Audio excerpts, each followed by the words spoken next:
მათ შორის მიზეზები თუ რატომ არ გავდივართ არის აღჭურვილობის დაზიანებაც.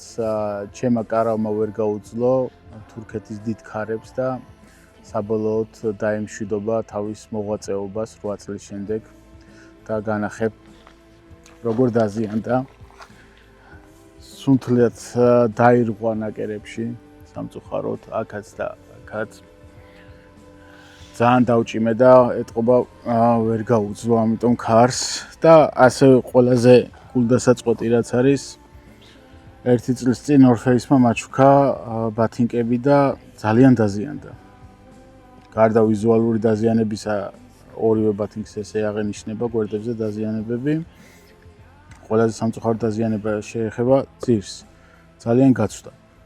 მე არ მახსენდება ჩემ პრაქტიკაში ბათინკი, რომელიც 1 წელში, თან არა აქტიური გამოყენების 1 წელში ძირები ესე დათხელებოდეს და ამ ქვებზე, რაც ანტალიაში არის ქვები, სამწუხაროდ სიარული ძალიან რთული არის, იმიტომ რომ თითქმის ყველა კენჭს ვგრძნობ და მგონია რომ კეტებით დავდივარ ლაშქრობაში. აქედან გამომდინარე სიარულის დროს ძალიან არაკომფორტული იყო და